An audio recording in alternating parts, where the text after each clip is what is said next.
ભાવનગરથી સમાચાર મહાનગરપાલિકાના મેયરની આત્મવિલોપનની ચીમકી મામલે શહેર ભાજપ કાર્યાલય ખાતે સૌરાષ્ટ્ર ઝોનની બેઠક યોજાઈ હતી। બેઠકમાં મેયર અને ભાવનગરના પ્રભારી રત્નાકરજી હાજર રહ્યા હતા। સમગ્ર મામલે રત્નાકરજીએ મૌન પાળ્યું છે। મીડિયાને જવાબ આપવાના બદલે મીટિંગ રૂમમાં ચાલ્યા ગયા હતા। શહેર ભાજપ પ્રમુખનું નિવેદન કહ્યું, હાલ આ અંગે મારી તપાસ કોઈ વાત આવી નથી। ભાજપ પરિવારનો સમગ્ર મામલો છે। અમે બધા એક સાથે બેસીને મામલો પતાવવા પ્રયાસ કરીશું। મહત્વનું છે કે ભાવનગરના મેયરે ભાજપના ગ્રુપમાં પોતાની વ્યથા ઠાલવી હતી અને આત્મવિલોપનની ચીમકી ઉચ્ચારી હતી। મારા ખ્યાલમાં નથી, બેઠી પરિવારનો પ્રશ્ન છે, પૂરો કરી દઈશ। સર, મેયરના આક્ષેપો છે કે તેને પ્રેશર આપવામાં આવે છે એટલે તે આત્મવિલોપનની ચીમકી છે તે તેમને ઉચ્ચારી હતી મેસેજમાં। મારા ખ્યાલમાં નથી, સાથે આજ બેઠશું એટલે જે પણ પરિવારનો પ્રશ્ન છે, આપણા વડીલ છે, અમારા સિનિયર આગેવાન છે, જે છે સાથે બેઠીને પ્રશ્નનું નિરાકરણ। ભાવનગરનું જેને પ્રથમ નાગરિકનું સંવૈધાનિક પદ મળ્યું છે એવા મેયર શ્રી આત્મવિલોપનની ધમકી આપે તો તમે એક સમજી શકો કે આ સંગઠનના પદાધિકારીઓ અંદર અંદરની ભાજપની કેટલી ખેંચતાણ છે। નાની મોટી કોઈ વસ્તુ હોય તો એ અમારે પાર્ટીમાં સૂચન કરી દેવાતું હોય છે। કોઈ ફરિયાદ કરવાની અમારો સંસ્કાર નથી, અમારો કોઈ એવો નિયમ પણ નથી। વડોદરાના સાવલી પોલીસ સ્ટેશનના પીઆઈ 10 દિવસમાં બીજી વખત વિવાદમાં ઘેરાયા છે। પીઆઈએ દુમાડ ગામ નજીક તેમણે ખાનગી કારમાં જતા ઇકો ચાલક યુવકને ઓવરટેકની બાબતે અટકાવી ધાકધમકી આપી। પીઆઈ ગોહિલે રિવોલ્વર તાણી પોતાનો પોલીસ અધિકાર હોવાનો રોફ દેખાડ્યો હતો। ચોંકાવનારી બાબત એ રહી કે પોલીસે પીઆઈ સામે કાર્યવાહી કરવાને બદલે યુવક કાર્તિકભાઈ સામે જ ગુનો નોંધ્યો। જોકે કાયદાના રક્ષક પીઆઈ ગોહિલે જ કાયદો તોડ્યાનો આક્ષેપ છે। ઉપરાંત પોતાના પોલીસ સ્ટેશનની હદ ન હોવા છતાં પીઆઈ ગોહિલ યુવકને પકડીને દુમાડ પોલીસ ચોકી લઈ આવ્યા હતા। અગાઉ પણ પીઆઈ ગોહિલ વિરુદ્ધ પોલીસ સ્ટેશનમાં યુવકને ઢોર માર માર્યાનો આક્ષેપ થયા હતા। હાલ પીઆઈ ગોહિલ વિરુદ્ધ મંજુસર પોલીસ સ્ટેશનમાં યુવકે અરજી આપી છે। દુમાડના બ્રિજ અગાડી અને મારી દુમાડ આગળ આવીને બીજી વખત ગાડી આડી કરીને મને ગાડી રીતે ઊભો કરી દીધો અને મારી સામે આવીને રિવોલ્વર આડી કરી દીધી। મને કહે કે ભાઈ તું કહીનો છું શું છે એ રીતે કહીને મને પછી ગાડી પોલીસ સ્ટેશન લઈને આવી। તમે પૂછ્યું કોણ હતું એ વખતે મને એવું કીધું કે હું સાવલીથી પીઆઈ છું। વડોદરાના સાવલીના પીઆઈ જીયુ ગોહિલ દ્વારા યુવકને માર મારવાના મામલે સાવલીના ધારાસભ્ય કેતન ઇનામદારનું નિવેદન। પીઆઈ ગોહિલ વિરુદ્ધ શિક્ષાત્મક પગલાં લેવાય તેવો મારો આગ્રહ છે। એસપી તેમજ ગૃહ વિભાગને રજૂઆત કરીશ। ડીએસપી સાહેબને પણ આની તમામ વસ્તુથી આખી વાતથી માહિતગાર કર્યા છે અને આ બીજો બનાવ છે અને આવા અનેક બનાવો મારી સામે આવેલા પણ છે કે ભાઈ જે ગોહિલે વારંવાર એને એના પોતાના સત્તાના પદમાં જે રીતે દુર્વ્યવહાર કર્યો છે, હું માન્ય હોમ મિનિસ્ટર સાહેબને આ રજૂઆત કરવા એસપી સાહેબને પણ કરી છે। ગાંધીનગર હિટ એન્ડ રન કેસના આરોપીના આજે રિમાન્ડ પૂર્ણ થયા। આરોપીના 5 દિવસના રિમાન્ડ પૂર્ણ થતા ગાંધીનગર કોર્ટમાં લઈ જવાયો હતો। વધુ રિમાન્ડની માંગણી ન કરાતા આરોપીને કસ્ટડીમાં મોકલાયો છે। આજે રિમાન્ડ ઉપર હિયરિંગ હતી। એમણે જે રિમાન્ડ પૂરા થતા હતા આજે એટલે એ પ્રોસેસના ભાગરૂપે આરોપીને પ્રેઝન્ટ કર્યા હતા કોર્ટમાં, પણ ફર્ધર રિમાન્ડ માગવામાં નથી આવ્યા એટલે એમને જ્યુડિશિયલ કસ્ટડીમાં મોકલવામાં આવ્યા છે। અમદાવાદથી સમાચાર। બેફામ વાહન ચાલકે ભર્યો છે મસ્ત મોટો દંડ। રોંગ સાઈડ વાહન ચાલકોએ રેકોર્ડ બ્રેક દંડ ભર્યો છે। 2 કરોડ 5 લાખનો દંડ અમદાવાદ વાસીઓએ ભર્યો છે। 22 થી 29 જુલાઈ સુધી કરી છે કાર્યવાહી। પોલીસે 11,391 ચલણ ફટકાર્યા। નિયમ ભંગ બદલ કુલ 111 ફરિયાદ પણ નોંધાઈ। તો 2 કરોડ 5 લાખનો દંડ જે છે તે અંદાજિત 7 દિવસથી 8 દિવસની અંદર ભરવામાં આવ્યો હોવાની જાણકારી છે। કેટલા લોકો રોંગ સાઈડમાં જાય છે તે આ દંડ પરથી સ્પષ્ટ થઈ રહ્યું છે। ગુજરાત એટીએસે વધુ એક નકલી નોટના આરોપીની ધરપકડ કરી છે। 22 જુલાઈએ સુરતના ઉધના રેલવે સ્ટેશન પરથી સત્યનારાયણ દેવીલાલ તેલીની ધરપકડ કરી હતી, જેની પાસેથી રૂપિયા 1.59 લાખની નકલી ચલણી નોટો જપ્ત કરવામાં આવી। તપાસમાં ખુલાસો થયો કે આ નોટો પશ્ચિમ બંગાળથી સપ્લાય થતી હતી। મુખ્ય સપ્લાયર તાહિર ઉર્ફે કાલુ રયુદ્દીન શેખને એટીએસની ટીમે ભીડભાડવાળી જગ્યા પરથી ઇન્ટેલિજન્સની મદદથી પકડી પાડ્યો। તાહિર અગાઉ 2018 અને 2025માં નકલી નોટના કેસમાં વોન્ટેડ હતો અને 2023માં પેરોલ જમ્પ કરીને ફરાર થયો હતો। આ મામલે પોલીસે વધુ તપાસ હાથ ધરી હતી। એક તાહિર નામના આરોપીનું નામ જાહેર થયેલ હતો, જે કે મૂળ માલદા વેસ્ટ બંગાળનો રહેવાસી છે। એ ફેક કરન્સીનો મોટો એક પ્લેયર છે। 2018માં પણ એટીએસ ખાતે એક ગુનો દાખલ કરવામાં આવેલ હતો, જેની તપાસ પાછળથી એનઆઈએને ટ્રાન્સફર થયેલ હતી। એ કેસમાં પણ આ આરોપીને સજા પડેલ છે અને આ આરોપી ત્યારથી 2023માં પેરોલ જમ્પ કરીને વોન્ટેડ થઈ ગયેલો હતો। આ સિવાય 2025માં સુરત શહેરમાં પણ એક FICનો કેસ દર્જ થયેલ હતો, એમાં પણ આ આરોપી વોન્ટેડ છે. અમદાવાદ શહેર ક્રાઇમ બ્રાન્ચે ચેઇન સ્નેચિંગ કરતી ગેંગના 2 સાગરીતોની ધરપકડ કરી છે. 4 આરોપીઓ ભેગા મળીને ચેઇન સ્નેચિંગ કરતા હતા, જેની માહિતી ક્રાઇમ બ્રાન્ચને મળતા ક્રાઇમ બ્રાન્ચે 2 આરોપીઓ રવિ દાતણિયા અને નિકુલ દાતણિયાની ધરપકડ કરી છે. સાથે જ 7 સોનાની ચેઇન કબજે કરી છે.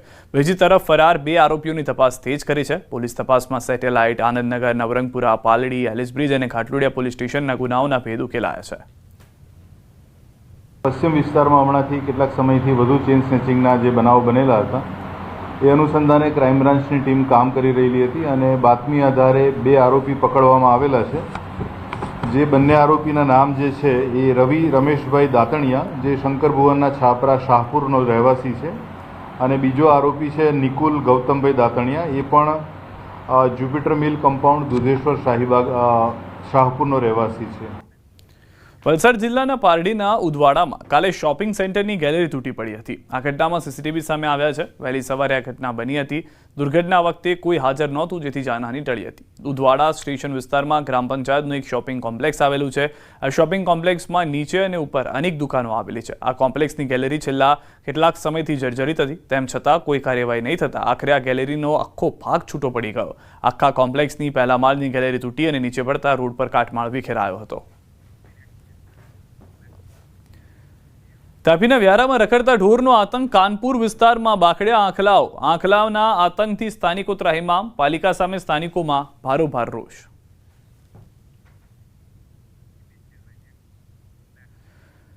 વડોદરાના વાડી વિસ્તારમાં આવેલા જમીનને લઈને વિવાદ વકર્યો છે. ગણપતિ મંદિર ટ્રસ્ટની આશરે 50,000 ચોરસ ફૂટ જમીન પર દંતેશ્વર વિસ્તારના ફાઇનલ પ્લોટ નંબર 46 અને 47માં વિવાદ થયો છે. ટ્રસ્ટની જગ્યાએ વર્ષ 2018-19માં ખોટી રીતે લઘુમતી પરિવારના નામ પ્રોપર્ટી કાર્ડમાં દાખલ થયાના આરોપ સામે આવ્યા છે. પૂર્વ કોર્પોરેટર વિજય પવારની રજૂઆત બાદ મામલો ગૃહમંત્રી સુધી પહોંચતા સરકાર તરફથી સુઓ મોટો કેસ દાખલ થયો. મામલતદારે સ્થળની મુલાકાત લેતા કબજેદારોએ રાતોરાત દિવાલ પણ ઊભી કરી દીધી હોવાનો આરોપ છે. હાલ તો કલેક્ટરે તાત્કાલિક તપાસના આદેશ આપતા ગણતિયાઓના ખોટા નામ દૂર કરવામાં આવી રહ્યા છે. જો કે સમગ્ર મામલો હાઈકોર્ટમાં પેન્ડિંગ છે. અધિકારીઓએ વધુ કાયદેસરની કાર્યવાહી શરૂ કરી છે. એનો એપી કોઈ ઠેકાને છે. એ એપી એ લોકો અમારો એપી કરીને એ લોકોએ એમને પોતાના નામો દાખલ કરી દીધા અને એ દાખલ કર્યા પછી એ લોકો વેચવા ફરતા હતા. અને ત્યારબાદ મને જાણ થતાં મેં કલેક્ટરશ્રીને લેખિતમાં જાણ કરી, કમિશનરશ્રીને લેખિતમાં જાણ કરી, CMને લેખિતમાં જાણ કરી, હોમ મિનિસ્ટરને લેખિતમાં જાણ કરી. જે રૂટીનમાં જે થાય છે કોઈના દમાનમાં અને સરકારી જમીનમાં ઘૂસ્યા પછી જે પણ થાય છે કાયદાકીય રીતે બધી જ વસ્તુઓ થશે. પરંતુ હું ખાસ કરીને કલેક્ટર સાહેબ અને રાજ્યના માનનીય મુખ્યમંત્રીશ્રી અને હર્ષભાઈ સંઘવી સાહેબનો ખૂબ આભાર માનું છું કે ખૂબ જ ઝડપથી આખો પ્રોસેસ કરીને તેમને આ કામ પૂર્ણ કરી દેવા તમને તમામનો હું વડોદરા વતી ખૂબ આભાર માનું છું. કેસ ચાલે છે મારે કોર્પોરેશનની સામે કે અમારો જે ફાઇનલ પહોંચી અમને ત્યાં ફાળવી આપો. આમાં બીજું કશું કોઈ આ જમીનમાં વિવાદ એટલો બધો નથી. તમારું નામ કમી કરી દેવામાં આવ્યા છે એ બાબતે શું કરે? કશું કોઈ કમી જ નહીં છે. 1964-65ના ગણવાદિયાના પણ કાયદેસરના છે, ખરી કિંમત ભરેલી છે અને અમે વર્ષોથી અમારું નામ છે. આ પ્લોટ એવું કહે છે સરકારી રેકોર્ડમાં કે પડતર જમીન છે, કશું પણ સાહેબ કાયદેસર જે કોર્પોરેશનનું નામ છે ત્યાં ચાલે છે. જમીનના રેવન્યુ રેકોર્ડમાં ચાલે છે. આમાં ક્યાં ખોટું થયેલું છે મને બતાવો તમે. હવે આગળ કાર્યવાહી આજે અમે જોઈએ છે. ટ્રસ્ટ વતી ઉપસ્થિત થયો છું અને પંચરોજ કામ કરીશું અમે પોઝેશન લેવા બાબત. આ જમીન ટ્રસ્ટની માલિકીની અત્યારે છે. ફરિયાદ દાખલ થશે? આ કોર્ટ મેટર નથી, આ રેવન્યુ દીવાની દાવો છે. પણ ખોટી રીતે નામ દાખલ કરી આવે તો લેન્ડ ગ્રેબિંગની વાત આવે છે ને અહીંયા, તો તેમાં ફરિયાદ દાખલ થશે? આ અપીલ પાત્ર છે. કોઈ પણ રેવન્યુ મેટર હોય એમાં અપીલ પાત્ર હોય એમાં દોષિત ઠરાય આગળની કાર્યવાહી થાય છે.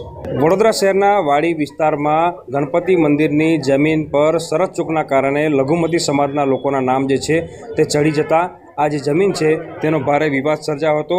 જે પૂર્વ કોર્પોરેટર છે તેમના દ્વારા રાજ્યના ગૃહમંત્રી અને સરકારને રજૂઆત કરવામાં આવી હતી કે મંદિરની જગ્યા પર લઘુમતી સમાજના કેટલાક લોકો છે તેમના નામ ચડી ગયા છે.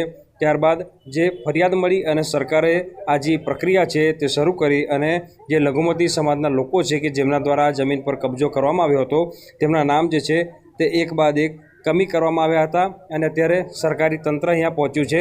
વિધાનસભાના દંડક જે છે બાલુભાઈ શુક્લા તેઓ પોતે અહીંયા પહોંચ્યા છે અને આ રેવન્યુ સર્વે નંબર 70નો પ્લોટ જે છે તે સરકારનો છે તેવું કહેવામાં આવી રહ્યું છે અને તેમણે કહ્યું છે કે સમયાંતરે કેટલાક તત્વો દ્વારા પોતાના નામો જે છે તે ચડાવવાની પ્રક્રિયા જે છે તે કરવામાં આવી હતી અને તો કેટલાક અસામાજિક તત્વો છે તેમના દ્વારા આ જે પ્લોટ છે તેના પર કબજો કરીને પોતાના નામે દર્શાવવામાં આવ્યો હતો. ત્યારે આજે તમામ દબાણો છે તે હવે દૂર કરવામાં આવશે અને આજે સરકારી જમીન છે તેનો કબજો જે છે તે લેવા માટે જે તંત્ર છે તે પહોંચ્યું છે. ઉલ્લેખનીય બાબત છે કે લાંબા સમયથી કાયદાકીય તકરાર ચાલી રહી હતી અને શરત ચૂકના કારણે જમીન પર અન્ય લોકોના નામ જે છે તે ચડી ગયા હતા. આ ટ્રસ્ટની જમીન છે, આ કોર્ટ મેટર નથી, રેવન્યુ દીવાની દાવો છે. ત્યારે અત્યારે વહીવટીતંત્ર જે છે આ સ્થળ પર પહોંચ્યા બાદ આ જમીનનો કબજો જે છે તે મેળવવાની પ્રક્રિયા શરૂ કરી છે. હાર્દિક દીક્ષિત, ન્યૂઝ 18 ગુજરાતી, વડોદરા. જૂનાગઢના ભવનાથ મંદિરના મહંત પદને લઈને ભારે વિવાદ સર્જાયો છે. હાલના મહંત હરિગીરી મહારાજનો કાર્યકાળ 31 જુલાઈએ પૂર્ણ થવાનો છે, ત્યારે નવા મહંતની નિમણૂક મુદ્દે તણાવ ઊભો થયો છે. ઉતારા મંડળે કલેક્ટરને પત્ર લખી વિનંતી કરી છે કે શ્રાવણ માસની ભીડને ધ્યાને લઈને વહેલી તકે નવા મહંતની નિયુક્તિ થાય તેમજ સ્થાનિક મહંત બનાવવા માટે રજૂઆત કરી છે. તો બીજી તરફ ભવનાથ મંદિર પરિવારમાંથી કમલાનંદ ગિરિબાપુના શિષ્ય રાજુ ગિરિબાપુએ પણ મહંત બનવા માટે કલેક્ટરને અરજી કરી છે અને પદ નહીં મળે તો આત્મવિલોપનની ચીમકી પણ ઉચ્ચારી છે. હવે 31 જુલાઈએ તંત્ર શું નિર્ણય કરે છે તે જોવું રહ્યું. અને હવે 31 તારીખે જે ચુકાદો છે એ અમારા કોઈ પરિવારને મહંત નહીં બનાવે તો રાજુગીરી ભવનાથ દરવાજાની સામે જલી જશે, મારું જીવ આપી દઈશ, બાકી હું હવે પાછો પડીશ નહીં. હું અગ્નિદેહ દેવાનો છું, એમાં મારા પરિવારને કાંઈ થશે તો જવાબદારી પૂરી સરકારની રહેશે. ઓમ નમો નારાયણ. બદલાવા જોઈએ એ કરતાં હું એમ કહું છું કે સ્થાનિક સાધુ સંતો હંમેશા કોઈ પણ ક્ષેત્રમાં સ્થાનિકોને જ્યારે તમે નજરઅંદાજ કરતા હોવ છો ત્યારે વિવાદ થતો હોય, પછી રાજકીય લેવલે હોય કે ધાર્મિક લેવલે હોય કે સામાજિક લેવલે. તમે લોકલ વ્યક્તિને જ્યારે અનાદર કરતા હો ત્યારે વિવાદોનું મૂળ ઊભું થતું હોય છે. તો અમારી એક જ માંગણી રહી છે કે આપ કોઈ પણ વ્યક્તિની નિમણૂક કરે લોકલને સાથે રાખો અને લોકલની કમિટી બનાવી એમની સહમતિથી જે નિર્ણય કરશો તો કોઈ જાતનો વાદ વિવાદ ઊભો નહીં થાય. ગીર સામ્રાજ્યના સાવજ રાજા જય વીરુ હવે માત્ર યાદોમાં રહેશે. મિત્રોના મોતના એક જ મહિનામાં જયે મિત્ર પણ દુનિયા છોડી દીધી છે, પણ તેમના આત્માનો અવાજ ગીરના જંગલમાં સદાય ગુંજતો રહેશે. સાસણના જંગલમાં સામે આવી જાય તો ભલભલાના રૂવાટા ઊભા થઈ જાય. વાત છે જંગલના જય વીરુની જોડીની. ગીર સામ્રાજ્યમાં રાજ કરનાર રાજા જય વીરુ હવે માત્ર યાદોમાં રહેશે. ગીરના જંગલની પ્રખ્યાત સિંહ જોડી જય અને વીરુ હવે આ દુનિયામાં નથી રહ્યા. 11 જૂનના પહેલા વીરુ, ત્યારબાદ મહિના ન થતા 29 જુલાઈના જય નામના સાવજનું અવસાન થયું. આ સાથે જ ગીરની આ અજોડ જોડી વિખેરાઈ ગઈ. જય વીરુની જુગલબંધીનો સૂર્યાસ્ત થતા આ જોડી સદાય માટે અમર થઈ ગઈ. ગીરના જંગલમાં વન વિભાગના અધિકારીઓ અને પશુ ચિકિત્સકો તેમજ વનતારાની ટીમના અથાગ પ્રયાસો છતાં જય વીરુની જોડી તેમને થયેલી ઈજાઓમાંથી બહાર આવી શકી નહીં. ગીરમાં એવું કહેવાતું કે ગીરમાં જય વીરુની જોડીને ન જોઈ તો કંઈ જ ન જોયું. હવે બંને મિત્રોના મોતથી ગીર સહિત ગુજરાતભરમાં ગમનો માહોલ છવાયો છે. गिर में दो बहुत ही फेमस मेल लायंस थे जिनका नाम जय एंड वीरू है और ग्रासलैंड लायंस भी बोलते थे और काफ़ी बड़े एरिया में दोनों रूल करते थे. उनका काफ़ी बड़ा प्राइड था जिसमें 15 से ऊपर फीमेल और बाकी बच्चे और सब अडल्ट्स भी थे और काफ़ी सालों से इस एरिया में उनका पूरा का पूरा प्राइड रहता था और स्ट्रक्चर था प्राइड का पूरा. लेकिन ये हुआ कि दोनों अलग अलग इन फाइट में दोनों को सीरियस इंजरीज हुआ था, उसकी वजह से दोनों का रेस्क्यू हुआ था. જય અને વીરુ બંનેનો જન્મ લગભગ 2009થી 10 દરમિયાન થયો હોવાનું માનવામાં આવે છે. બંને ભાઈઓએ સાથે મળીને 1.5 દાયકાથી વધુ સમયથી જૂનાગઢ રેન્જના અલગ અલગ વિસ્તારમાં પોતાનું ટેરિટરી વિકસાવ્યું. બંને વચ્ચેનો સહકાર એવો હતો કે મોટા સિંહો વચ્ચે શાસન માટે થતી અથડામણોની સામે બંને એકબીજાની રક્ષા કરતા. જય વીરુ પોતાના વિસ્તાર, હલનચલન અને આગવી છટાથી ઓળખાતા હતા. આ બંનેની જોડીને ક્યારેય કોઈ માણસ કે વાહનની પરવા કરી નથી. રસ્તા પર બેખૌફ ને નીડર બનીને રાજા હોય એ રીતે મદમસ્ત ચાલતા. એની ગર્જના જેટલી પ્રચંડ હતી કે અન્ય સિંહો ત્યાં જવામાં જોખમ લેતા જ નહીં. આ જોડીએ 7 થી 8 સિંહણ સાથે મેટિંગ કર્યું હોવાનો અંદાજ છે. આ બંનેની જોડીના કુલ 28 થી 30 બચ્ચા હોવાનો અંદાજ છે. હવે આ જોડીની ઝલક ગર્જના ક્યારેય સાંભળવા નહીં મળે. જય વીરુની વિદાયથી જંગલ પણ જાણે રડી પડ્યું. ગીરમાં અનેક જોડીઓ બની છે, પરંતુ જય વીરુની જોડી સદાય માટે અમર રહેશે. સાસણગીરની પ્રખ્યાત જય અને વીરુની જોડી હવે અસ્તિત્વમાં નથી રહી, જે ખૂબ જ દુઃખની બાબત છે. ગીર અને આસપાસના પર્યાવરણ પ્રેમીઓ અને સિંહ પ્રેમીઓમાં પણ દુઃખની લાગણી છવાઈ છે. આ જય અને વીરુ પ્રખ્યાત હતા. હમણાં રિસન્ટમાં નરેન્દ્ર મોદી સાહેબ જ્યારે કાસણ ગીરની મુલાકાત આવેલા ત્યારે એમને પણ આ સિંહ નિહાળેલા. સિંહ પ્રેમી અને રાજ્યસભાના સાંસદ એવા શ્રી પરિમલ નથવાણી સાહેબની પણ આ ફેવરિટ જોડી હતી અને એ પણ ઘણા વર્ષથી આ સિંહની જોડીનું સતત મોનિટરિંગ કરી રહ્યા હતા. દાહોદના અદલવાડા ડેમના નયનરમ્ય આકાશી દ્રશ્યો જોવા મળ્યા છે. ધાનપુર પંથકમાં ભારે વરસાદને કારણે અદલવાડા ડેમ ઓવરફ્લો થયો. ડેમની કુલ સપાટી ક્ષમતા 238 મીટર પહોંચી. સારા વરસાદને લઈને ડેમ ઓવરફ્લો થતા ડેમના નયનરમ્ય દ્રશ્યો જોવા મળ્યા હતા. વધારાનું પાણી નળેશ્વર નદીમાં છોડાશે. આમ તો ડાંગર માટે પાણી હોવું જરૂરી છે, પરંતુ આ વખતે એવો તો ધોધમાર વરસાદ ખાબક્યો કે પાણી એ જ ડાંગરનો પાક બરબાદ કરી નાખ્યો. આ દ્રશ્યો છે ખેડા પંથકના. અહીં વાલોત્રી હાડેવા વિસ્તારના ખેતરોમાં જળબંબાકારની સ્થિતિ છે. અહીંના ખેતરોમાં 2.5 ફૂટ પાણી ભરાઈ જતા ડાંગરનો પાકનો ખાત્મો બોલી ગયો. માતર તાલુકાના પછાત અને સીમાડાના ગામો વાલોત્રી, હાડેવા, દલોલી અને બામણ ગામના ખેતરોમાં ભયાનક પરિસ્થિતિ ઊભી થઈ. અહીંના ખેડૂતોએ જણાવ્યું છે કે છેલ્લા 10 વર્ષથી અહીં વરસાદ પડતા જ ખેતરોમાં પાણી ભરાઈ જતું હોય છે, પરંતુ વહીવટીતંત્ર દ્વારા કોઈ પણ કાયમી ઉકેલ કરવામાં આવ્યો નથી. આ વર્ષે પણ વરસાદના પગલે 1000થી વધુ વીઘાની જમીન, ખેતીની જે જમીન છે તેમાં ગરકાવ થઈ છે, જેને કારણે ડાંગર સહિતના પાકોને ભારે નુકસાન થયું છે. આ માતર તાલુકાનું છેલ્લું ગામ છે વાલોત્રી. અહીંયા એક જ પ્રશ્ન છે કે એક દિવસ વરસાદ પડે એટલે તરત અહીંયા પાણી ભરાઈ જાય છે. જે પાણી આગળ નિકાસ, મોટો કાંસ છે, નાનો કાંસ છે, પાણી ખેંચી નથી. આ તમે જોઈ શકો છો એ પ્રમાણે છેલ્લા 20-25 વર્ષથી આ મેઇન નિકાસ, ગાડા ચિતરવાળા નિકાસ છે એ કાયમ ઉભરી જાય છે અને એની સફાઈ બરાબર થતી નથી. એના લઈને આ વાલોત્રી, દલોલી, વિરોજા, આડેવા અને ચાંગલાન બામણ ગામ, આ ગામોમાં વર્ષોથી પાક નિષ્ફળ જાય છે અને ઘાસ ખાતું ચોમાસાના શરૂઆતમાં રિપેર કરવા આવે છે. પહેલેથી આનું સાફ આયોજન કરતા નહીં. આ ગામમાં અમારે વર્ષોથી વાડિયા, વાલોત્રી, દલોલી, બામણ ગામ જે મેઇન નિકાસ આવે છે એ નિકાસની સમસ્યા છેક ચાંગડા સુધી પાણીનો ઠેલો રહે છે અને ખેડૂતોનો હજારો વીઘાનું નુકસાન થાય છે. એક એવો વિસ્તાર છે, ડીપ એરિયા છે. અહીંથી આવતું કોહનું પાણી આ ગામડામાં જ આવી જાય છે. આગળ યોગ્ય નિકાલ થઈ શકતો નહીં અને એને લઈને અહીંયા આગળ એટલો બધો પાણીનો સ્ટોક થાય છે કે દર સાલ અમારે ડાંગર નિષ્ફળ જાય છે, ખેતીનો પાક. કહેવાય છે કાંસ, પરંતુ એના ખેડૂતો તેને મિની નદી હોય તેમ લાગી રહ્યું છે. આ કાંસના કારણે સમસ્યા એવી થઈ છે કે ખેડા જિલ્લામાં જે 2 દિવસ પહેલા 8 ઇંચ જેટલો વરસાદ પડ્યો અને આ વરસાદ બાદ અહીંની સ્થિતિ એટલી બધી કથળી છે કે અગર 1000થી વધારે વીઘા જમીન ડાંગર પાણીમાં ગરકાવ થઈ ગઈ છે. દ્રશ્યો બતાવી સીધા કે તમે જોઈ શકો છો, દૂર દૂર સુધી તમને માત્ર પાણી જ પાણી દેખાય છે. આ કોઈ દરિયો કે કોઈ નદી નહીં, પરંતુ આ અહીંના ખેતરો છે અને આ ખેતરોની અંદર પરિસ્થિતિ એવી વણસી છે કે ગયા વર્ષે પણ આ સ્થિતિ થઈ હતી અને આ વર્ષે પણ 1000થી વધુ વીઘા જમીન પાણીમાં ગરકાવ થઈ ગઈ છે. ખેડૂતોનું કહેવું છે કે તેઓ